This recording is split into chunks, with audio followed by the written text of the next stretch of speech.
બનાસકાંઠાના ચદોટર ગામે ઠાકોર સમાજનો એક સ્નેહ મિલન કાર્યક્રમ થયો। સ્નેહ મિલન કાર્યક્રમમાં ભાજપ કોંગ્રેસના નેતાઓ એક મંચ પર જોવા મળ્યા। સાંસદ જ્ઞાનીબેન ઠાકોર, ધારાસભ્ય અલ્પેશ ઠાકોર હાજર રહ્યા। ધારાસભ્ય કેશાજી ઠાકોર, ધારાસભ્ય અમૃતજી ઠાકોર પણ હાજર રહ્યા।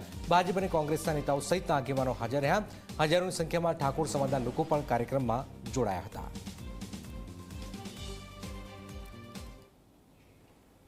આ બનાસકાંઠાના વિસ્તારમાં બે મોટા સમાજ છે, કોઈ સમાજની ટીકા ટિપ્પણીમાં નથી પડતો।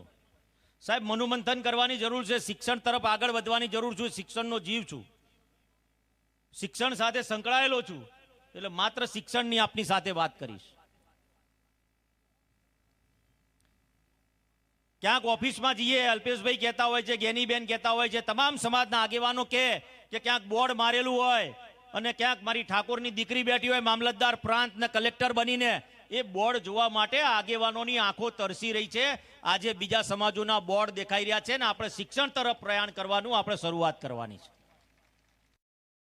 એ ગુજરાતના ખૂણે ખૂણે છે કે સૌરાષ્ટ્રથી કરીને કાઠિયાવાડથી કરીને બધે જ આખો ઠાકોર સમાજ એવું નક્કી કરે કે ભાઈ મારે આ ખોટા ખર્ચા બંધ કરવા માટે ડીજે નથી વગાડવું, તો એ કોમન થઈ શકે કે ના થઈ શકે? એટલે મહેરબાની કરીને આ સંદરૂપ ગાડીઓનો હવે ચેડ મેલો, આ વરઘોડા કાઢવાના ફરીથી કરવાનો ચેડ મેલો, અને વળી પાછી સંદરૂપ ગાડી મેળાયો તો આવ્યો, ના આવ્યો તો પછી પાછી મેળવા માટે કરી રિક્ષા ના હોય, પાછી એમ લેવા જાય તો સંદરૂપ ગાડી હોય અને કમળ પડ્યો હોય તો પાછી મેળવા જવા માટે રિક્ષા ના હોય પાછી એમ। એટલે સમય સાથે તાલ મિલાવો, બધા એકાબીજાની દેખાદેખી ના કરો અને જેટલી આપણી કેપેસિટી છે એટલું જ કામ કરો। પણ આ સમાજમાં રાજકીય નેતૃત્વ મળ્યું છે, પણ હવે મારી ભૂખ બીજી છે।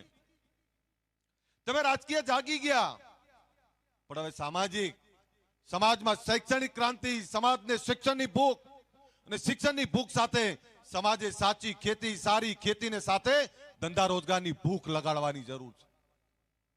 જે સમાજો આગળ આવ્યા બધા શિક્ષણ થકી આગળ આવ્યા, જે સમાજો આગળ આવ્યા એમને ધંધા રોજગાર પકડી લીધા। આપણે હજુ ક્યાંક પાછળ છીએ। આપણે બીજાના પૈસે સુખી નહીં થઈ શકીએ, બીજાના પૈસે સમૃદ્ધ નહીં થઈ શકીએ, પણ બીજા સમાજોનો સહારો લેશો।